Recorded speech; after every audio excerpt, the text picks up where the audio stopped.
Welcome to MKR. मेरा नाम है मनदीप। अगर आपने क्लास 8th पास कर ली है, अब क्लास 9th में आ गए हो, तो सबसे पहले आपको सिलेबस की जानकारी होनी चाहिए। सब्जेक्ट मैथ या फिर साइंस का सिलेबस क्या रहेगा। अगर आपको पता है कि सिलेबस क्या होगा तो उसको इजीली कवर भी किया जा सकता है और जब एग्जाम होंगे वहां पर बढ़िया स्कोर भी किया जा सकता है। 90 प्लस स्कोर करना बहुत आसान है क्लास 9th में। ज्यादा सिलेबस नहीं है। क्या क्या चीजें हैं, हर एक चैप्टर में कौन कौन से कॉन्सेप्ट आपको पढ़ने हैं, सारी चीजें डिटेल में इस वीडियो में मैं आपको बताने वाला हूं। सो बात करेंगे यहां पर क्लास 9th की 2024-2025 सेशन की, यानी कि 2025 में जो आपके एग्जाम होंगे क्लास 9th के, उस एग्जाम के सिलेबस की। यहां पर इस वीडियो में मैथ सिलेबस की बात करेंगे। मैथ के अलावा साइंस का क्या सिलेबस है उसकी भी वीडियो अगर देखनी है तो लिंक आपको नीचे डिस्क्रिप्शन बॉक्स में दिया गया है। साइंस का सिलेबस भी उसमें डिटेल में मैंने बताया है, क्या क्या चीजें आएंगी साइंस सब्जेक्ट के लिए, क्या क्या चीजें आपने पढ़नी है। सिलेबस के साथ साथ मैं आपको एक चीज बताऊंगा कि सिलेबस को कवर कैसे करना है। एक रोड मैप आपको दूंगा, कौन सी वीडियोस देखनी है। सिलेबस बहुत जल्दी उससे कवर हो जाएगा, उसके बाद एग्जाम की प्रैक्टिस में लग जाना है। तो पहले बात कर लेते हैं गाइस सिलेबस की नेक्स्ट पेज से। आपकी नई एनसीईआरटी की जो किताब है उसमें टोटल कितने चैप्टर्स हैं? टोटल 12 चैप्टर्स हैं। हर एक चैप्टर का क्या कॉन्सेप्ट आपने समझना है, चैप्टर वाइज बता देता हूं। कोई डिफिकल्टी नहीं होगी आपको समझने में, ठीक है? बिल्कुल सिंपल वे में बताऊंगा। तो सबसे पहले बात करेंगे चैप्टर नंबर 1 रियल नंबर्स की। क्या है रियल नंबर्स, ये आपको पता होगा। कई सारे जो भी टाइप के नंबर्स होते हैं, whole numbers, natural number, rational number, irrational number, सब रियल नंबर के अंदर ही आते हैं। तो इस चैप्टर में हमें सबसे पहले नंबर लाइन को देखना है। नंबर लाइन क्या होती है, नंबर लाइन पर रैशनल और इरेशनल नंबर्स को किस तरह से शो किया जाता है, ये आपको समझना है। उसके बाद फाइंड रैशनल नंबर बिटवीन, आपको कोई दो नंबर दिए होंगे, जैसे यहां पर 2 और 3 दिया है। इन दोनों नंबर्स के बीच में आपको कुछ रैशनल नंबर्स फाइंड करने होंगे।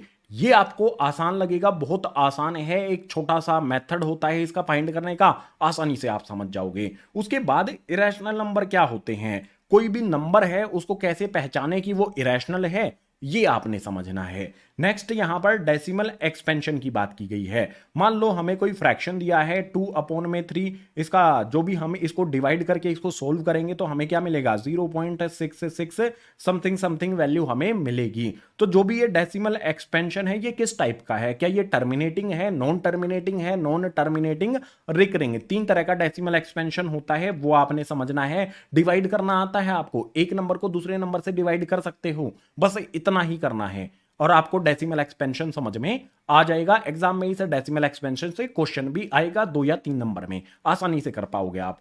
उसके बाद फाइंड इरेशनल नंबर बिटवीन, जैसे यहां पर हमें दो रैशनल नंबर दिए हैं, इनके बीच में नंबर फाइंड करना है हमें रैशनल। बिल्कुल इसी तरह से दो नंबर के बीच में इरेशनल नंबर भी फाइंड करने वाले क्वेश्चन आपको देखने को मिलेंगे किताब में भी और एग्जाम जो 2025 में आप दोगे वहां पर भी। आगे बात की है ऑपरेशन ऑन रियल नंबर्स की। जो भी रियल नंबर्स होते हैं उनको किस तरह से ऐड किया जाएगा, किस तरह से सब्ट्रैक्ट करेंगे, किस तरह से मल्टीप्लाई, डिवाइड, ये सारी चीजें आपने समझनी है, ठीक है? आगे यहां पर है रैशनलाइज द डिनोमिनेटर। ये एक इंपॉर्टेंट कॉन्सेप्ट है गाइस।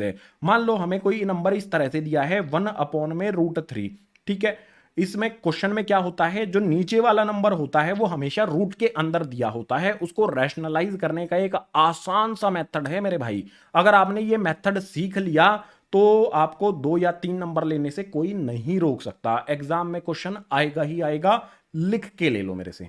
इसके बाद लास्ट में यहां पर बात की गई है लॉ ऑफ एक्सपोनेंट्स की। मान लो हमें कोई नंबर दिया है इस तरह से 2 की पावर 3 इनटू में यहां पर 3 की पावर 2, इसको कैसे सोल्व करना है ये आपको लॉ ऑफ एक्सपोनेंट्स बताएगा। 6 फॉर्मूले हैं, आसान आसान से फॉर्मूले हैं, मिनटों में याद भी हो जाएंगे और आसानी से क्वेश्चंस पर अप्लाई करके उनको सोल्व भी आप कर पाओगे। चैप्टर नंबर 1 में अगर आपने इन सभी कॉन्सेप्ट्स को समझ लिया तो चैप्टर नंबर 1 में आपके फुल ऑन मार्क्स 2025 के एग्जाम में आ जाएंगे। एक भी नंबर नहीं आएगा इन कॉन्सेप्ट से अलग आपके एग्जाम में। अब चैप्टर नंबर 2 की बात करें चैप्टर नंबर 2 का नाम है पोलिनोमियल्स। पोलिनोमियल्स में सबसे पहले आपको यही समझना होगा कि भैया पोलिनोमियल्स होते क्या हैं, व्हाट इज अ पोलिनोमियल, किस किस टाइप के होते हैं ये भी आपको पता होना चाहिए। उसके बाद डिग्री ऑफ पोलिनोमियल क्या होती है, ठीक है, इससे एग्जाम में क्वेश्चन आता है डिग्री ऑफ पोलिनोमियल से भी और जीरोज ऑफ पोलिनोमियल से भी। ये दोनों कॉन्सेप्ट बहुत इंपॉर्टेंट हैं, डिग्री ऑफ पोलिनोमियल और जीरोज ऑफ पोलिनोमियल। दोनों से क्वेश्चन एग्जाम में कई बार आया है, बल्कि हर बार आता ही है इससे क्वेश्चन। इसके बाद नेक्स्ट यहां पर है find the value of polynomial. कोई पोलिनोमियल दिया गया होगा, उसकी वैल्यू आपको फाइंड करनी आनी चाहिए। इससे आगे यहां पर है फैक्टराइजेशन ऑफ पोलिनोमियल। ये वाला भी कॉन्सेप्ट हमारा ऐसा है कि यहां से भी एक क्वेश्चन बनता ही है और 3 नंबर का क्वेश्चन बनता है। आसान सा क्वेश्चन होता है और 3 नंबर आसानी से मिल भी जाते हैं उसमें। आगे यहां पर है एलजेब्रा आइडेंटिटीज। आइडेंटिटीज यानी कि फॉर्मूले। कितने फॉर्मूले हैं इस पोलिनोमियल वाले चैप्टर में? टोटल 8 फॉर्मूले हैं। ये 8 फॉर्मूले बुक में दिए गए हैं। इन 8 फॉर्मूलों का यूज करके क्वेश्चंस को सोल्व करना आपको आना चाहिए। पहले तो 8 फॉर्मूले हैं, उनको एक पेज पर आपने लिख लेना है, ठीक है, याद कर लेना है। उसके बाद उनका यूज करना सीख लेना है। मैं बताऊंगा कौन सी वीडियो देखनी है ये सीखने के लिए, ठीक है, लास्ट में बताऊंगा कौन सी वीडियो देखनी है। चैप्टर नंबर 2 में हमारे यही कॉन्सेप्ट हैं, इससे अलग एग्जाम में कुछ भी नहीं आएगा। अगर आपने ये कॉन्सेप्ट पढ़ लिए तो पोलिनोमियल्स का एक भी क्वेश्चन एग्जाम में आप नहीं छोड़ के आओगे। पोलिनोमियल्स में फुल ऑन स्कोर आपका रहने वाला है ये टॉपिक्स कवर करने के बाद। अब चैप्टर नंबर 3 की बात करेंगे तो चैप्टर नंबर 3 यहां पर हमारा आ गया है, जिसका नाम है coordinate geometry. Coordinate geometry basically graph वाली हमारी चैप्टर होने वाला है, ग्राफ वाला चैप्टर होने वाला है। इसमें सबसे पहले कार्टेशियन सिस्टम की हम बात करेंगे, ग्राफ क्या होता है, ठीक है, उस पे एक्स एक्सिस क्या होती है, वाई एक्सिस क्या होती है, ये चीजें आपको समझाई जाएंगी। ओरिजिन क्या होता है, ठीक है, जैसे यहां पर है एक्स एक्सिस क्या होती है, वाई एक्सिस क्या होती है, ओरिजिन क्या होता है, ये चीजें आपको पता ही जाएंगी। उसके बाद क्वाड्रेंट्स की बात की जाएगी। जब हम एक्स एक्सिस और वाई एक्सिस इस तरह से बना देते हैं तो ये हमारा फर्स्ट, ये हमारा सेकंड, ये हमारा थर्ड क्वाड्रेंट और ये हमारा फोर्थ क्वाड्रेंट होता है। इन क्वाड्रेंट्स की थोड़ी सी डिटेल आपको वहां पर मिलेंगी आपकी बुक में। इसके बाद मोस्ट इंपॉर्टेंट क्वेश्चन गाइस, एब्सिसिया और ऑर्डिनेट, ये दो चीजें हैं। एब्सिसिया क्या होता है और ऑर्डिनेट क्या होता है ये आपको पता होना चाहिए। अगर नहीं पता है तो 1 नंबर का क्वेश्चन आपका गलत हो जाएगा। 1 नंबर का क्वेश्चन हर साल एब्सिसा ऑर्डिनेट से आता ही है, ठीक है, यहां से 1 नंबर आपने स्कोर कर लेना है। उसके बाद कोऑर्डिनेट्स ऑफ पॉइंट्स है। मान लो ग्राफ में हमें कोई पॉइंट दिया होगा, ठीक है, यहां पर एक पॉइंट हमें दे दिया है, ये पॉइंट हो गया हमारा, इसके कोऑर्डिनेट आपको लिखने होंगे। जब आप कार्टेशियन सिस्टम को समझ जाएंगे, एक्स एक्सिस क्या होती है, वाई एक्सिस क्या होती है, ओरिजिन क्या होता है, ग्राफ बनाना सीख जाएंगे, तो ये लास्ट वाला जो हमारा कॉन्सेप्ट है पॉइंट के कोऑर्डिनेट्स लिखना, ये तो आप आसानी से समझ ही जाओगे। बहुत आसान चैप्टर है, 5 से 6 नंबर इजीली इस चैप्टर में स्कोर किए जाते हैं। सबसे आसान चैप्टर कहूंगा मैं इस चैप्टर नंबर 3 को। चैप्टर नंबर 3 के जो भी कॉन्सेप्ट थे मैंने बता दिए। अब चैप्टर नंबर 4 पर मूव करेंगे। चैप्टर नंबर 4 हमारा होता है guys linear equation in 2 variables है। जो भी हमारा ये चैप्टर है ना, ये भी बहुत आसान है, बहुत आसान आसान क्वेश्चन आएंगे और इसमें भी ग्राफ एग्जाम में आता है, इसमें से भी ग्राफ का क्वेश्चन आता है। तो सबसे पहले क्या समझना है आपको, जो भी हमारा चैप्टर के नाम में यहां पर लीनियर इक्वेशन लिखा गया है, आपको समझना है कि भाई लीनियर इक्वेशन होती क्या है। अगर आपको ये पता होगा, बस इतना ही है चैप्टर, ये आपको अगर पता है कि लीनियर इक्वेशन क्या है, आप सारी चीजें समझ जाओगे। ज्यादातर चीजें लीनियर इक्वेशन को समझने पर ही आपको इजी लगने लगेंगी। इसके बाद है जो भी लीनियर इक्वेशन है उसकी जनरल फॉर्म क्या होती है, ये पता चल गया तो उसको सोल्व करना आपको आ जाएगा, ठीक है। यहां पर नेक्स्ट है हमारा सॉल्यूशन ऑफ लीनियर इक्वेशन। देखो आपने ये समझ लिया ना कि लीनियर इक्वेशन क्या होती है, तो जनरल फॉर्म आपको समझ में आ जाएगी। जनरल फॉर्म आपको समझ में आ जाएगी तो सॉल्यूशन ऑफ लीनियर इक्वेशन आपको कैसे फाइंड करना है, ग्राफ की हेल्प से फाइंड करना है, वो भी आपको आ जाएगा। अब आगे यहां पर है सॉल्यूशन ऑन ग्राफ। ग्राफ वाला क्वेश्चन यहां से बनेगा। लीनियर इक्वेशन दी होगी, एक्स वाई की वैल्यू रखनी है अपनी तरफ से और ग्राफ बना देना है। वहीं पर कोई पॉइंट आपको मिल जाएगा, वो सॉल्यूशन हो जाएगा लीनियर इक्वेशन का। बहुत आसान चैप्टर है हमारा ये वाला चैप्टर 4 भी। अगर आपने इसमें लीनियर इक्वेशन को समझ लिया और उसके सॉल्यूशन फाइंड करने सीख लिए तो ग्राफ तो पीछे वाले चैप्टर में आपने सीखा ही है बनाना, आसानी से बना दोगे। ज्यादा कुछ मुश्किल इसमें नहीं आने वाली। चैप्टर नंबर 4 के जो भी कॉन्सेप्ट्स हैं वो मैंने आपको बता दिए। अब इससे आगे चैप्टर नंबर 5 पर आ जाओ।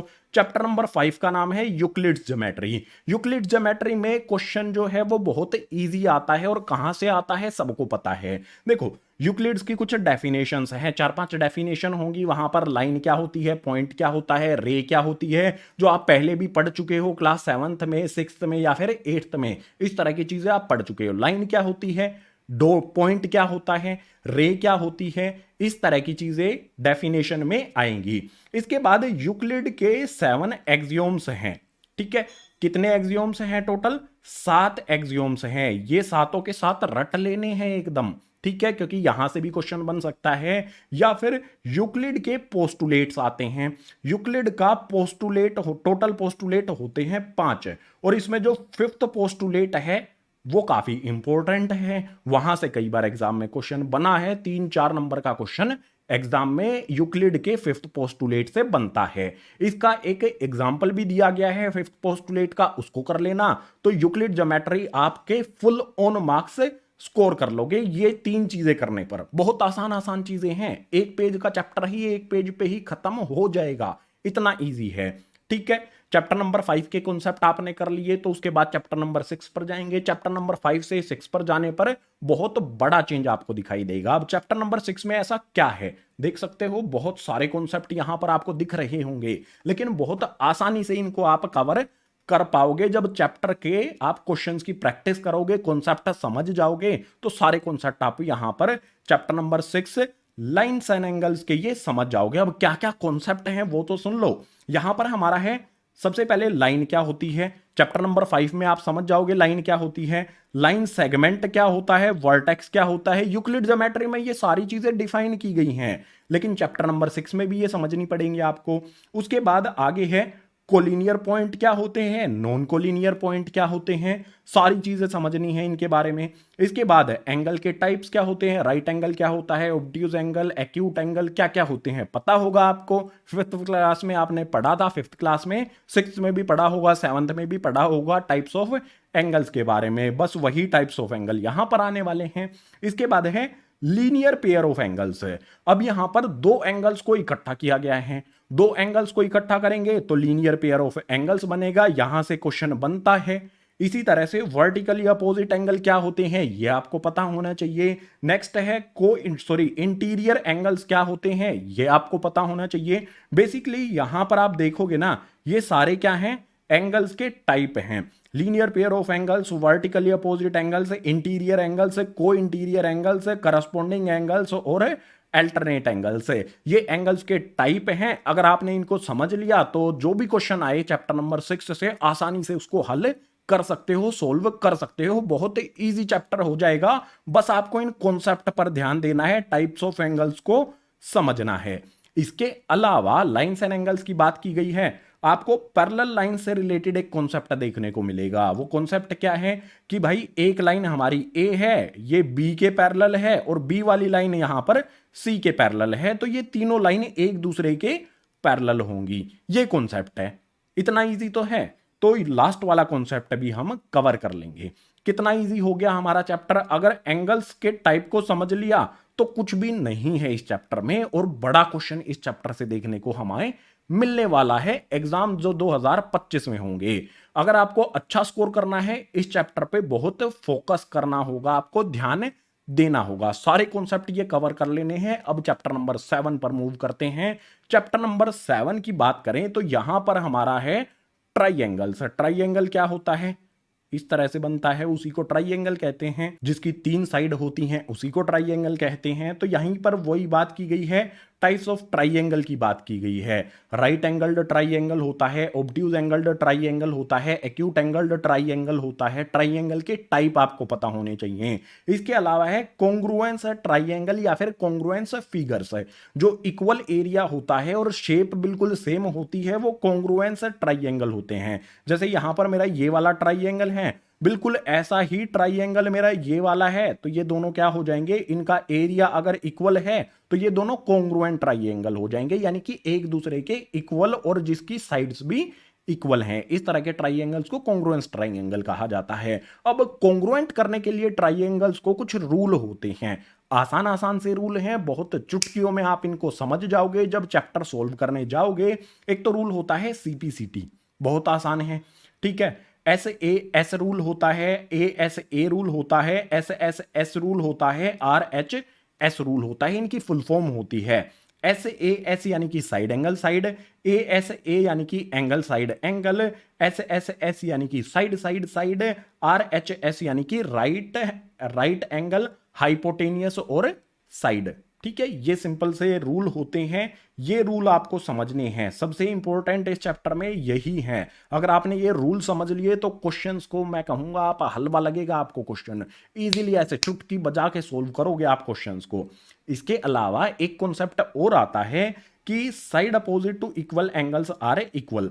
मान लो हमारा ये ट्राइएंगल है, इसमें यहां पर दो एंगल्स हैं हमारे ए और बी, हमारी ये वाली साइड और ये वाली साइड, ठीक है, जिन पे भी मैंने यहां पर लगाया है। अगर ये दो साइड इक्वल हैं तो इनके अपोजिट वाले जो एंगल्स हैं वो एक दूसरे के इक्वल होते हैं। इस तरह की एक थ्योरम भी आपको देखने को मिलेगी, उस थ्योरम को भी कर लेना है। चैप्टर नंबर 7 रूल्स को समझ लिया तो आपने इस चैप्टर पर विजय प्राप्त कर ली। इतना ही आसान है चैप्टर। अब चैप्टर नंबर 8 पर आते हैं। थोड़ा सा डिफिकल्ट लगेगा आपको चैप्टर नंबर 8, क्योंकि इस चैप्टर में 8th में क्वाड्रिलेटरल्स की बात की गई है। थोड़ा सा ज्यादा चीजें हमें इसमें समझनी होंगी। किस किस तरह के क्वाड्रिलेटरल्स होते हैं, ठीक है। क्वाड्रिलेटरल्स रेक्टेंगल होता है, स्क्वायर होता है, यानी कि ऐसा कोई फिगर जो चार साइड हों, जिसकी चार साइड हों, ठीक है। चार साइड स्क्वायर की भी होती है, रोम्बस की भी होती है, रेक्टेंगल की भी होती हैं, इसी तरह से, ठीक है। इसी तरह से हमें चीजें समझनी हैं। तो चैप्टर नंबर 8 में सबसे पहले क्वाड्रिलेटरल्स के टाइप्स क्या क्या होते हैं वो आपको समझने हैं। प्रॉपर्टीज समझनी है क्वाड्रिलेटरल की। क्वाड्रिलेटरल की प्रॉपर्टीज क्या होती हैं कि भाई उसकी चार साइड होती हैं, वही क्वाड्रिलेटरल होता है, यही प्रॉपर्टी है। इसके बाद रेक्टेंगल की आपको प्रॉपर्टीज समझनी है, रोम्बस की प्रॉपर्टीज समझनी है, स्क्वायर की प्रॉपर्टीज समझनी है, एंड मिड पॉइंट थ्योरम, यहां पर मैं स्टार बना देता हूं। मिड पॉइंट थ्योरम एक हमारे मिड पॉइंट थ्योरम है, ये इंपॉर्टेंट है, एग्जाम में बहुत बार आई है। सबसे डिफिकल्ट इस चैप्टर में मिड पॉइंट थ्योरम को ही कहा जा सकता है। अगर आपने इस थ्योरम को समझा, क्वेश्चंस इजीली हो जाएंगे इस थ्योरम से रिलेटेड जितने भी क्वेश्चंस होंगे। इसके अलावा रेक्टेंगल, रोम्बस और स्क्वायर की प्रॉपर्टीज हैं वो आप आसानी से समझ ही जाओगे। बस इतना ही है चैप्टर नंबर 8 में। अब चैप्टर नंबर 9 सर्किल्स की बात कर लेते हैं। सर्किल्स में सबसे पहले बेसिक ऑफ सर्किल्स आपको समझना है कि भाई हमारा ये सर्किल है, ये इसका रेडियस होता है, अगर इसका हम डबल कर देंगे तो ये डायमीटर हो जाएगा। ये सेंटर ऑफ सर्किल ओ होता है, ये सर्किल का जो आउटर बाउंड्री है इसको पेरीमीटर कहते हैं। सर्किल के लिए जो फॉर्मूले हैं वो आपको समझने हैं। उसके बाद क्या है, code of circle. Code of circle क्या होता है, मान लो सर्किल के यहां पर क्या है, कोई लाइन इस सर्किल को ऐसे दो पार्ट्स में काट देती है। ये लाइन है हमारी, ठीक है, ए बी लाइन है। तो ए बी जो भी हमारी यहां पर ये लाइन है इसको हम कोड कहेंगे, कोड ऑफ सर्किल। अब यहां पर थ्योरम रिलेटेड टू कोड्स, जो भी कोड होती है सर्किल की उससे रिलेटेड कुछ थ्योरम है, एक या दो थ्योरम है, वो बहुत आसान है, डिफिकल्ट नहीं है वो। मिड पॉइंट थ्योरम डिफिकल्ट है जो पिछले वाले चैप्टर में आएगी। इस वाले चैप्टर में जो हमारा आएगी कोड से रिलेटेड थ्योरम, वो 5-6 लाइन में खत्म हो जाएगी। इसके बाद कंस्ट्रक्शन वाला चैप्टर, कंस्ट्रक्शन वाला कॉन्सेप्ट आता है इस चैप्टर में। इक्वल कोड्स आपको ड्रॉ करनी होंगी। मान लो कोई सर्कल हमें दिया गया है, इसका सेंटर कैसे पता लगाएं, इस तरह की एक कंस्ट्रक्शन है, ठीक है। प्रकार पेंसिल लेके आपको सर्किल बनाना है, कुछ लाइंस बनानी है और वो कंस्ट्रक्शन कंप्लीट हो जाएगी। कंस्ट्रक्शन से रिलेटेड यहां से क्वेश्चन एग्जाम में कई बार आया है, आगे भी आएगा, तो क्वेश्चन कर लेना है। उसके बाद आर्क ऑफ सर्किल आपको देखना है, सर्किल की आर्क देखना है, एंगल सबटेंडेड बाय आर्क आपको देखना है। ये दो सिंपल सिंपल चीजें हैं, इनके फॉर्मूले हैं, आपको समझ में आ जाएगा। आगे यहां पर सेगमेंट ऑफ सर्किल और साइक्लिक क्वाड्रिलेटरल की बात की गई है। दो चीजें हैं ये, सेगमेंट ऑफ सर्किल आपको पढ़ना है और साइक्लिक क्वाड्रिलेटरल से रिलेटेड भी क्वेश्चन एग्जाम में आते हैं, बड़े क्वेश्चन आते हैं, ठीक है, लेकिन आसान रहते हैं वो। साइक्लिक क्वाड्रिलेटरल की कुछ छोटी छोटी प्रॉपर्टीज हैं, वो आपने समझ लेनी है, उनको राइट डाउन कर लेना है, तो आसानी से इस कॉन्सेप्ट आपका ये क्लियर हो जाएगा। चैप्टर नंबर 9 सर्किल्स में भी मैंने आपको बता दिया क्या क्या करना है। अब बात करते हैं चैप्टर नंबर 10 की। चैप्टर नंबर 10 हमारा है हीरोन्स फॉर्मूला। हीरोन्स फॉर्मूला में गए से एक ही चीज आपको करनी है, एरिया ऑफ ट्राइंगल। ट्राइंगल को फाइंड करने के दो फॉर्मूले होते हैं। एरिया ऑफ ट्राइंगल का फॉर्मूला एक होता है 1/2 इंटू में बेस इंटू में हाइट, ठीक है। एक तो ये फॉर्मूला होता है ट्राइंगल का एरिया फाइंड करने का। दूसरा फॉर्मूला है हीरोन्स फॉर्मूला। वो क्या होता है यहां पर लिखता हूं आपके लिए, एक बड़ा सा रूट बना लेना है, उसके अंदर हमारा आ जाएगा s, यहां पर आ जाएगा हमारा s माइनस a, उसके बाद आ जाएगा हमारा s माइनस b, उसके बाद आ जाएगा हमारा s माइनस c। ये पूरी एक्सरसाइज इस फॉर्मूले पर, दो फॉर्मूले लगेंगे, एक ये फॉर्मूला लगेगा, एक ये फॉर्मूला लगेगा। अगर आपको ये दो फॉर्मूले समझ में आ गए तो पूरा चैप्टर आसानी से आप सोल्व कर लोगे। इन दो फॉर्मूले के अलावा कोई भी कॉन्सेप्ट इसमें नहीं है मेरे भाई, बहुत आसान है, ठीक है। चैप्टर नंबर 10 में एक ही कॉन्सेप्ट आता है ट्राइंगल का एरिया फाइंड करने का। चैप्टर नंबर 11 पर आ जाते हैं। चैप्टर नंबर 11 में सरफेस एरिया एंड वॉल्यूम की बात की गई है। इसमें हमें क्या करना है, देखो इसमें हमें जो जो शेप्स है ना उनको समझना है। सबसे पहले हम कोन की बात करेंगे। कोन का हमें CSA यानी कि कर्व्ड सरफेस एरिया, TSA यानी कि टोटल सरफेस एरिया और वॉल्यूम। कोन की हमें तीन चीजें फाइंड करनी आनी चाहिए, curved surface area, total surface area और वॉल्यूम। इन तीनों का फॉर्मूला होता है, बिल्कुल आसान रहेगा फॉर्मूला पता होने के बाद। इसी तरह से स्फीयर होता है, उसका टोटल सरफेस एरिया और वॉल्यूम, इसके दो फॉर्मूले आपको लगेंगे। इसी तरह से हेमिस्फीयर होता है, इसके तीन फॉर्मूले होते हैं, CSA यानी कि कर्व्ड सरफेस एरिया, TSA यानी कि टोटल सरफेस एरिया और वॉल्यूम का फॉर्मूला। हेमिस्फीयर भी आप सोल्व कर लोगे आसानी से अगर आपको ये तीन फॉर्मूले पता होंगे। उसके बाद सिलेंडर होता है, सिलेंडर के भी तीन फॉर्मूले होंगे, curved surface area, total surface area और वॉल्यूम। अगर मोटे मोटे तौर पर बताऊं तो 11 से 12 फॉर्मूले आपके इस चैप्टर में दिए गए हैं। 11 से 12 फॉर्मूले एक पेज पर लिख लेने हैं, इतने ही है, एक पेज पर आ जाएंगे, आसानी से उनको याद कर लेना है। मतलब एक पेज पर लिख लो और दीवार पे चिपका दो, पूरा दिन उनको पढ़ते रहो, ठीक है। आते जाते कहीं भी उन फॉर्मूलों को देखते रहो, याद हो जाएंगे। उसके बाद क्वेश्चंस तो आसानी से हो ही जाएंगे अगर आपको फॉर्मूले पता है तो। अब चैप्टर नंबर 10 के बाद लास्ट चैप्टर हमारा आएगा, चैप्टर नंबर 12 स्टैटिस्टिक्स। स्टैटिस्टिक्स में आपका एक ही कॉन्सेप्ट आएगा जिसे कहेंगे graph of data. Data find करना होगा हमें, ठीक है, मतलब डेटा हमें दिया होगा, ग्राफ बनाना होगा। कैसे बनाएंगे, तीन तरह से ग्राफ बनाना होगा। बार ग्राफ कैसे बनाते हैं, हिस्टोग्राम कैसे बनाते हैं और फ्रीक्वेंसी पॉलीगन किस तरह से बनाते हैं। बार ग्राफ बनाना आना चाहिए आपको, मीन मीडियन मोड कुछ भी नहीं समझना है, बस तीन तरह से आपको डेटा का ग्राफ बनाना आ जाएगा तो ये चैप्टर आसानी से कंप्लीट हो जाएगा। और इस चैप्टर से 5 या 6 नंबर का क्वेश्चन एग्जाम में हर बार आता है, आगे भी 2025 में भी लिख के ले लो, आएगा ही, ठीक है। तो चैप्टर नंबर 12 स्टैटिस्टिक्स भी आपके इस कॉन्सेप्ट के साथ कंप्लीट हो जाएगा। अब बात करते हैं कि अगर आपको ये सिलेबस कवर करना है तो कैसे करें भैया। अगर हम कॉन्सेप्ट, जो भी कॉन्सेप्ट मैंने बताए हैं, इन सब कॉन्सेप्ट्स को हम कहां से सीख सकते हैं, मैं बताता हूं गाइस। जो भी आपका ये सिलेबस मैंने बताया है, इस सिलेबस को कवर कैसे करना है उस पर बात कर लेते हैं। सिलेबस को कवर करने के लिए भाई चैनल बनाया गया है स्पेशली क्लास 9 के लिए, MKR क्लास 9 है, इस चैनल पर आ जाना है। अगर आपको चैप्टर 6 करना है, मान लो आपको चैप्टर नंबर 6 के कॉन्सेप्ट भी समझने हैं और एक्सरसाइज को भी सोल्व करना है, तो भाई प्लेलिस्ट का बटन यहां पर हमने दबा दिया। उसके बाद नीचे यहां पर आपको प्लेलिस्ट मिलेंगी, हर एक चैप्टर की प्लेलिस्ट मिलेंगी। देखो ये रही चैप्टर नंबर 6 की प्लेलिस्ट, इस प्लेलिस्ट पर आपको प्ले कर देना है। यहां पर मैं आपको मिल जाऊंगा, ठीक है, यहां पर भी मैं आपको मिलूंगा। तो यहां पर आपको इस चैप्टर की इंट्रो वाली वीडियो है, ठीक है, इसमें जो भी कॉन्सेप्ट है ना वो आपको समझाए जाएंगे, फॉर्मूले हैं वो आपको समझाए जाएंगे, एग्जाम्पल के साथ समझाए जाएंगे। तो आपको मैं ये एक बात जरूर कहूंगा, हर एक चैप्टर की इंट्रोडक्शन वाली वीडियो नहीं छोड़नी है। इंट्रोडक्शन वाली वीडियो जरूर देखनी है। अगर इंट्रोडक्शन वाली वीडियो नहीं देखोगे तो एग्जाम में डेफिनेटली आपका स्कोर अच्छा नहीं होगा। कॉन्सेप्ट समझने पड़ेंगे आपको पहले, उसके बाद क्वेश्चंस को सोल्व करना है। तो इंट्रोडक्शन वाली वीडियो हर एक चैप्टर की सबसे पहली प्रायोरिटी आपको रखनी है। इंट्रोडक्शन वाली वीडियो देख ली। अब इस चैप्टर की दो एक्सरसाइजेज हैं 6.1 और 6.2, उनको कैसे करेंगे? तो देखो यहां पर ये रही हमारी 6.1, ठीक है, मैं यहां से हटा देता हूं, ठीक है, अरे एक सेकेंड गाइज, मैं हट जाता हूं यहां से। ये रही हमारी यहां पर 6.1 एक्सरसाइज, ठीक है, अगर आप कर्सर को देख रहे होगे तो ये है हमारी 6.1, ये है 6.2। जितने भी क्वेश्चन हैं इनमें वो आपको पूरे के पूरे एक ही वीडियो में कराए गए हैं। सारी की सारी एक्सरसाइज सिर्फ मतलब सारा का सारा चैप्टर सिर्फ 3 वीडियो में मिल जाएगा आपको। पहली वीडियो होगी इंट्रोडक्शन वीडियो, दूसरी वीडियो में एक्सरसाइज 6.1, तीसरी वीडियो में आपको एक्सरसाइज 6.2 और चैप्टर आपका खत्म हो जाएगा। 1.5 घंटा लगेगा आपको, अगर ढंग से इस चैप्टर को समझोगे तो 1.5 घंटे में इस चैप्टर को आप कंप्लीट कर लोगे इन वीडियोज से। ठीक है, आसान है, कुछ मुश्किल नहीं है। वीडियो देखनी है 1.5 घंटा और एक चैप्टर आपका कंप्लीट हो गया।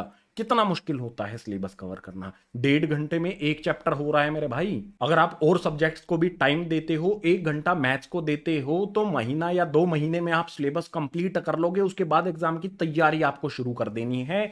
एग्जाम की तैयारी भी आपको इसी चैनल MKR पर करा दी जाएगी। 2025 के जो आपके एग्जाम्स होंगे वो एग्जाम ऐसे होने चाहिए कि 95 से ऊपर ऊपर मार्क्स आपके आए, और मैं आपके साथ रहूंगा पूरी एग्जाम जर्नी में। पूरा सिलेबस भी आपको कराऊंगा, मैथ के, साइंस के जो भी आपके चैप्टर्स हैं वो भी कराऊंगा, और सोशल साइंस की वीडियोस भी जल्द ही मैं आपके लिए लेकर आऊंगा। उम्मीद करता हूं सिलेबस आपको समझ में आ गया होगा, और जो रोड मैप मैंने आपको बताया है कि किस तरह से सिलेबस आपने कवर करना है, प्लेलिस्ट अब आपको ढूंढनी है।